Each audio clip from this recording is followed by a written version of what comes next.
से शंख की ध्वनि उत्पन्न कर मेरे डमरू की नाद को आप तक पहुंचने में जिस बाधा को और भी दृढ़ कर दिया है, मैं उसे अवश्य नष्ट करूंगा। फिर उसके लिए चाहे मुझे अपने अस्त्र का प्रयोग ही क्यों न करना पड़े, अपने अस्त्र का प्रयोग ही क्यों न करना पड़े।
प्रभु महादेव और स्वामी की शक्तियों का ऐसा अंतर्विरोध कदापि शुभ नहीं है। इसलिए अब मुझे भी वहां उपस्थित होना ही होगा जहां प्रभु महादेव और स्वामी एक दूसरे के समक्ष हैं।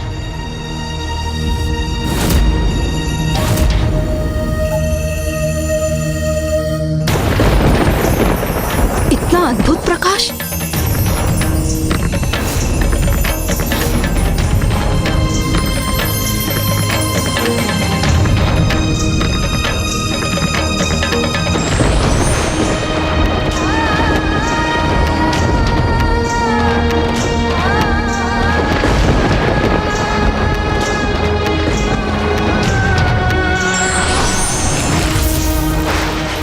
अद्भुत, आश्चर्य! प्रभु महादेव और प्रभु श्री हरि नारायण के सौम्य रूप में उनके दर्शन करने का अद्भुत सौभाग्य प्राप्त हो रहा है हमें।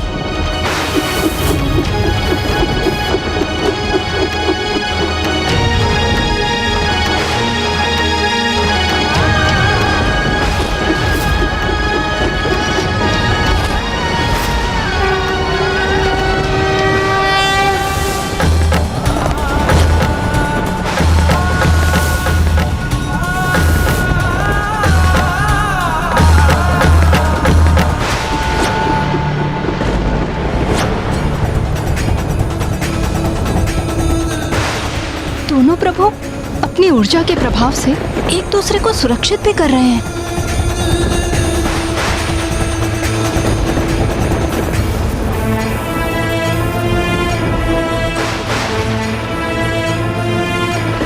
निस्वार्थ प्रेम का कितना अनूठा उदाहरण है ये। भले ही श्री हरि नारायण सब कुछ भूल चुके हों, किंतु उनके अंतर मन में अभी भी महादेव के प्रति अगाध भक्ति और प्रेम है, और कदाचित इसीलिए उनका ही अंश उनके विरुद्ध जाकर महादेव को रक्षित भी कर रहा है।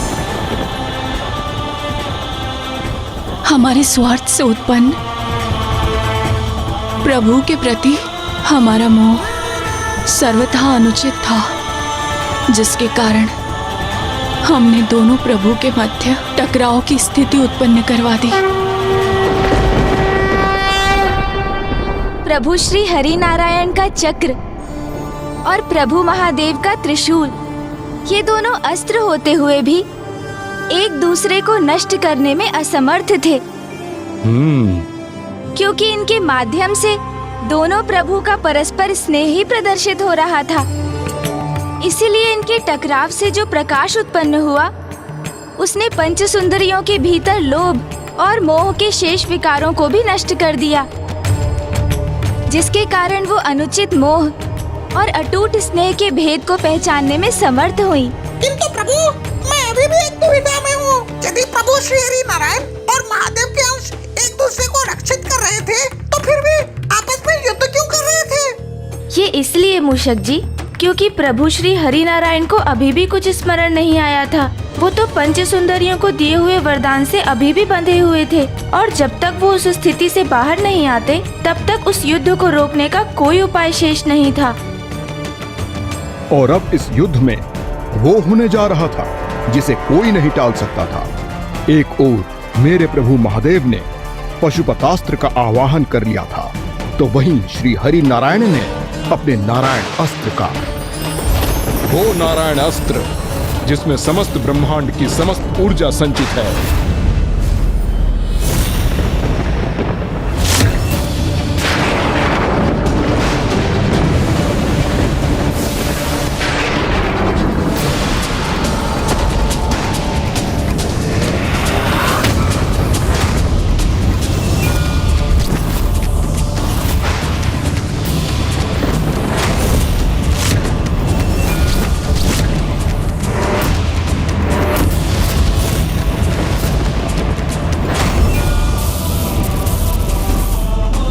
हमारे कारण हमारे पुत्रों की मृत्यु हुई, हमारे कारण हमारे पुत्रों का वध हुआ, समुद्र पाताल को क्षति पहुंची, और अब ये कैसा घोर अनर्थ होने जा रहा है।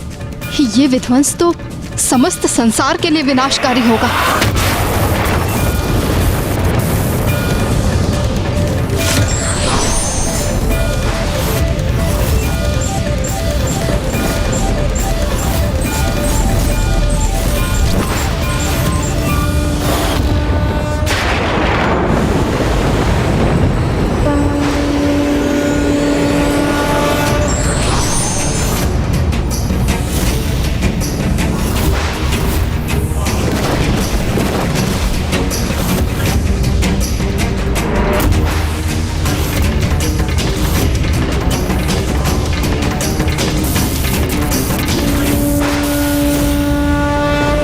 मैं आपसे संघर्ष तब तक करता रहूंगा जब तक कि आपकी स्मृति लौट नहीं आती श्री हरि नारायण।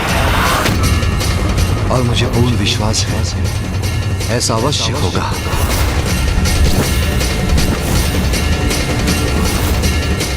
वो पशुपति अस्त्र जिसमें जगत के समस्त जीवों की ऊर्जा समाहित होती है, उसका प्रयोग अब नारायण अस्त्र के विरुद्ध होने जा रहा था।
पहुंचने में विलंब तो नहीं हो गया? वो सर्वनाशी युद्ध आरंभ तो नहीं हो गया?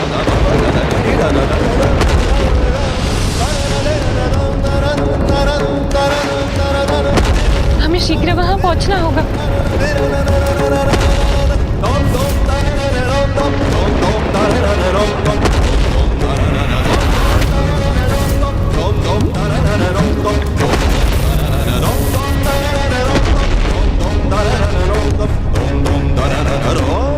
प्रभु की ये कैसी लीला है जो मेरे लिए सर्वथा अकल्पनीय है, वो कैसे घटित हो रहा है आज। स्वामी और श्री हरि नारायण परस्पर युद्ध करने के लिए क्यों तत्पर हो उठे?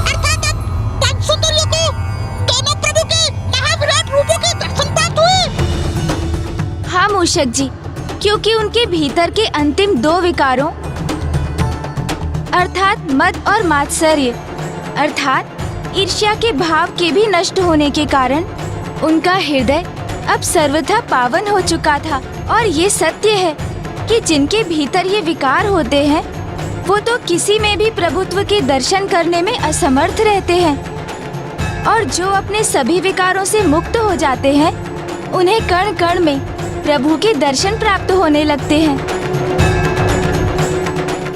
और अब वही हो रहा था उन पंच सुंदरियों के साथ।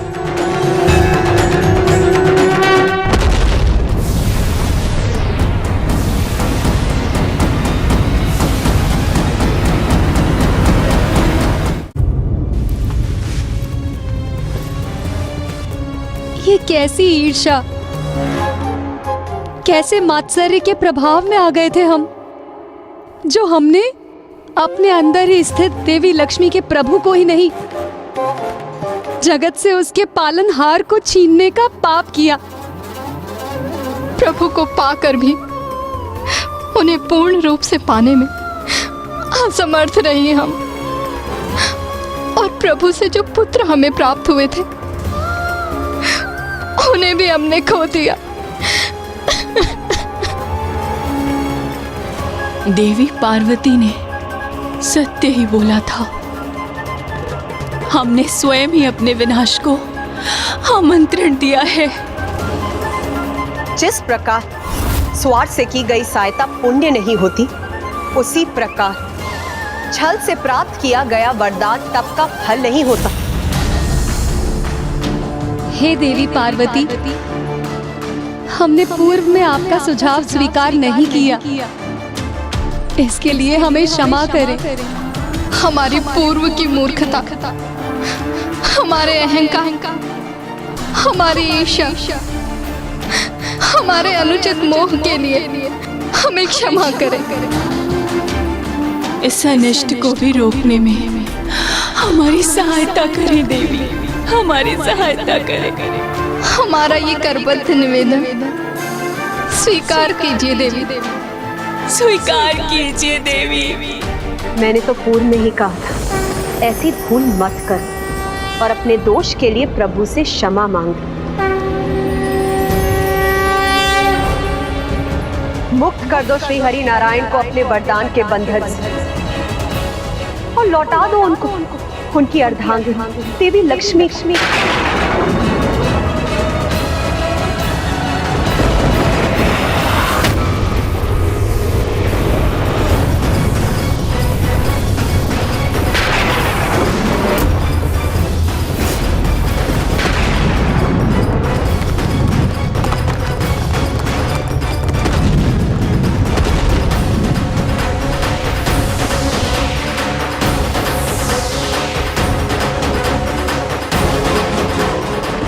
प्रतीक्षा में और विलंब कर रही हो तुम सभी।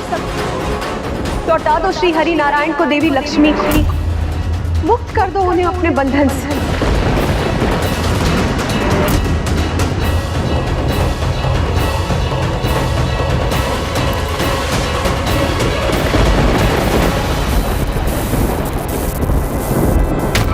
हम आपको हमारे वरदान के प्रभाव से मुक्त करते हैं प्रभु। अब आपको न महादेव न देवी लक्ष्मी और न ही उस जगत को भूलने की आवश्यकता है जिसके पालनहार हैं आप। लौट जाइए अपनों के पास, लौट जाइए अपनों के पास, लौट जाइए अपनों के पास, लौट जाइए अपनों के पास।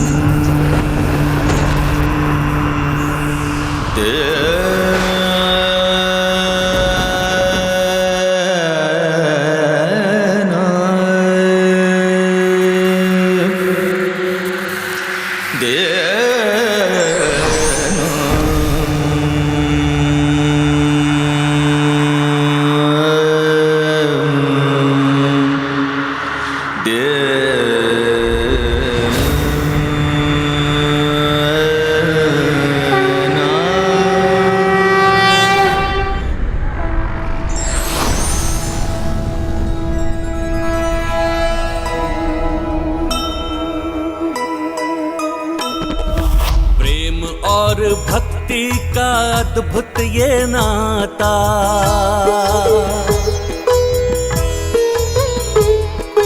विष्णु और शिव जी के प्रेम को दर्शाए।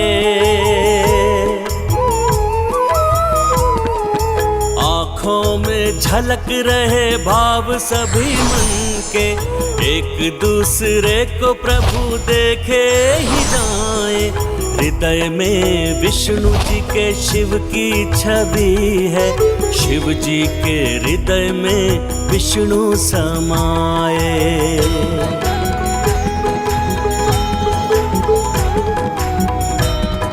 महादेव नारायण।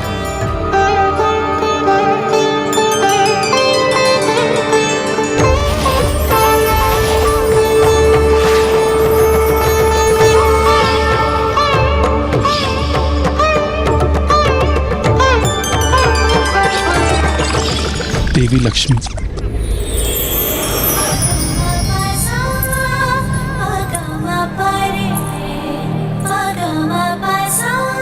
स्वामी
जहाँ हमें आपकी भक्ति में लीन होना चाहिए था, वहीं हमने आपसे अनुचित मोह किया।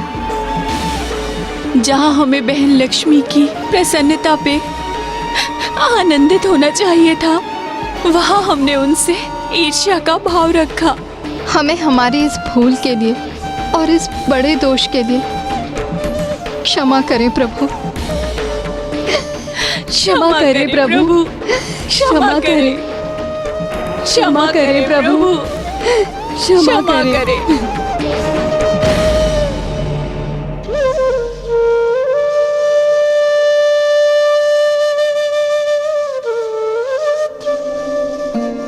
अब तो आप सभी को मात्र महादेव ही क्षमा कर सकते हैं।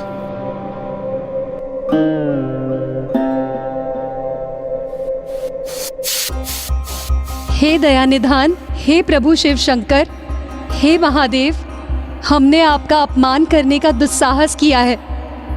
घोर पाप किया है हमने आपको, प्रभु श्री हरि नारायण को उनके स्थान पर ले जाने से रोकने का अपराध किया है।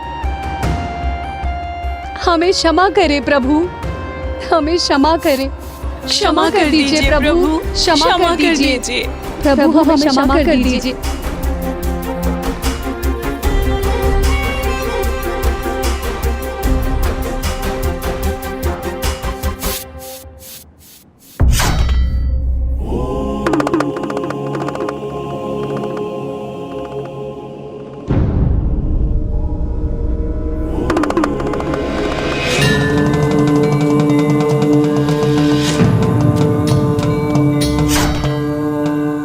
जो अपना नहीं पराया हो उसके प्रति मोह का अर्थ मात्सर्य अर्थात ईर्ष्या, और मात्सर्य का अर्थ तो विनाश ही है।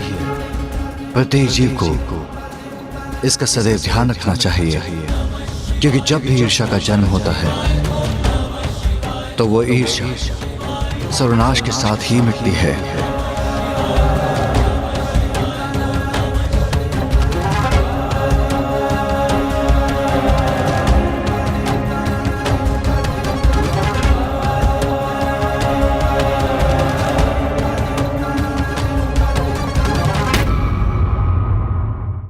तो इस प्रकार मेरे प्रभु शिव शंकर शंभू के वृषभ अवतार की कथा पूर्ण हुई। अर्थात प्रभु ने अपने प्रभु वृषभ अवतार से उत्तम जीवन का एक नवीन सूत्र स्थापित किया कि कभी भी किसी पराई वस्तु अथवा व्यक्ति के प्रति मोहित नहीं होना चाहिए, और ना ही किसी भी प्रकार की ईर्ष्या को अपने हृदय में स्थान देना चाहिए, क्योंकि जो पराया है वो कभी अपना नहीं हो सकता। अब हमें प्रभु वृषभ की स्तुति करनी चाहिए।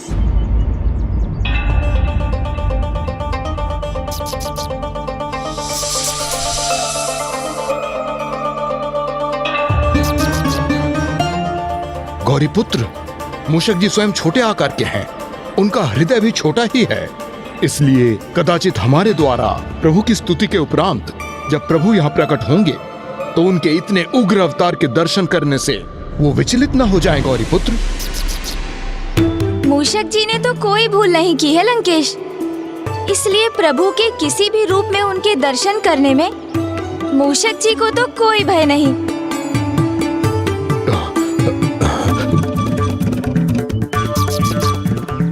किंतु गौरीपुत्र,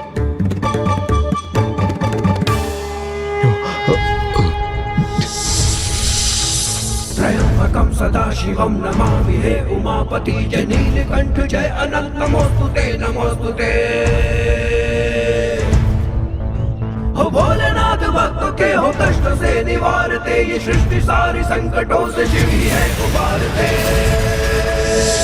ओम नमः शिवाय, ओम नमः शिवाय, ओम नमः शिवाय, ओम नमः शिवाय, ओम नमः शिवाय, ओम नमः शिवाय। जो भक्तों के आह्वान को विष्णु जी पाताल लोक गए, वरदान वश हो स्त्रियों के संग ही रहने लगे। सुनकर आकर शिव जी ने अवतार वृषभ का लिया, वध करके विष्णु पुत्र का कल्याण जग का है किया।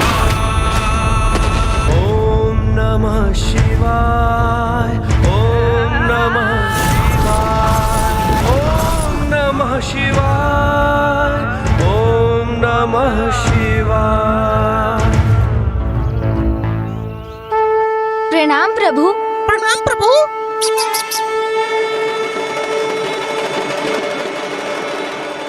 लंकेश रावण का भी प्रणाम स्वीकार कीजिए प्रभु।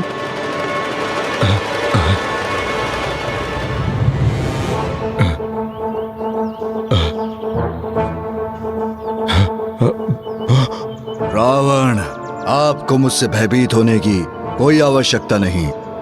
मैं प्रभु के आत्मलिंग को आपसे लेने नहीं आया हूं। मैं भयभीत नहीं हूं प्रभु, क्योंकि मुझे ज्ञात है कि मेरे प्रभु के आत्मलिंग को मुझसे कोई नहीं छीन सकता, और शीघ्र ही मैं इनके साथ लंका नगरी भी पहुंच जाऊंगा, क्योंकि इस वन के उस पार कोंकण है और वहीं से कुछ दूर सागर तट और फिर मेरी लंका। आज के सूर्यास्त के पूर्व ही ये लंकेश अपनी नगरी में होगा। आप भूल रहे हैं लंकेश, तट के निकट पहुंचने पर भी नौका का डूबना संभव है, और फिर यहाँ जो कुछ भी पराया है वो तो पराया ही रहता है।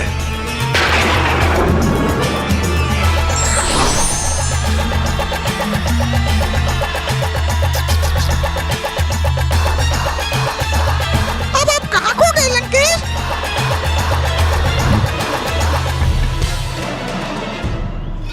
आप ऐसे स्तब्ध क्यों रह गए लंकेश? मूषक जी ने तो आपसे मात्र इतना ही पूछा कि आप किन विचारों में डूब गए।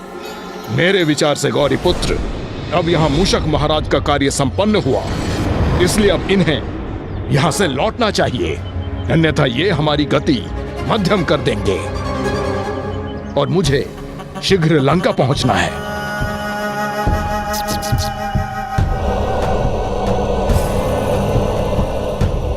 वैसे भी आगे इस वन के मार्ग में सर्प और अजगर हैं।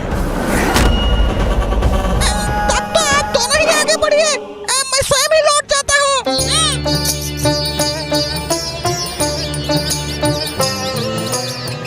मूषक जी, ओहो, मूषक जी तो गए, अर्थात अब मुझे स्वयं ही लंकेश को विलंब करवाकर उन्हें लंका जाने से रोकना होगा। मूषक। लंकेश, जल ग्रहण कीजिए।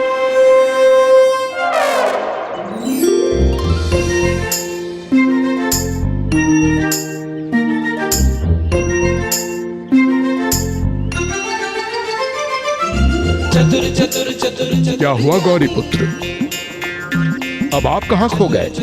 मैं तो बस इसी को लेकर चिंतित हूँ लंकेश कि कहीं प्रभु वृषभ के वचन सत्य ना हो जाएं। किंतु आप तो उन्हें लेकर तनिक भी व्यथित नहीं।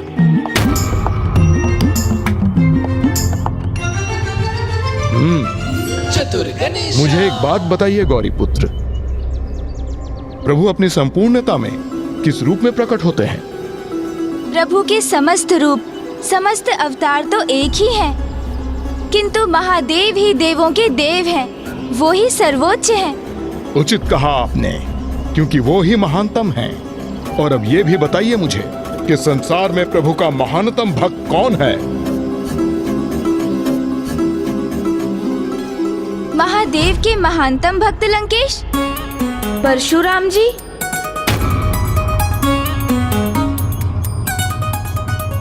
गौरी पुत्र, मैं आपसे प्रभु शिव शंकर शंभु के महानतम भक्त को लेकर प्रश्न कर रहा हूँ। ओह, वो तो भक्त मार्कंडेय हुए लंकेश।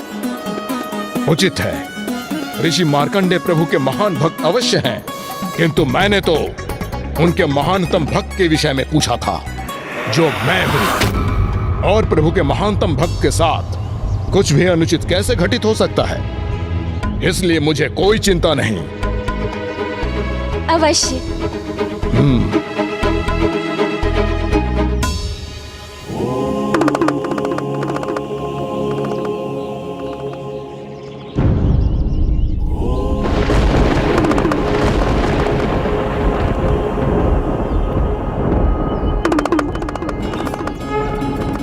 और देखिए गौरी पुत्र, मेरे प्रभु शिव शंकर शंभु तो सदा मेरे साथ हैं। उसका प्रमाण आपके समक्ष है।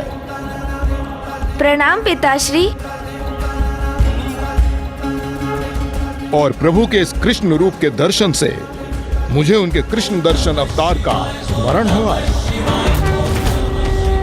आइए, अब मैं आपको प्रभु अवतार की अगली कथा सुनाता हूँ। अवश्य लंकेश, चलिए।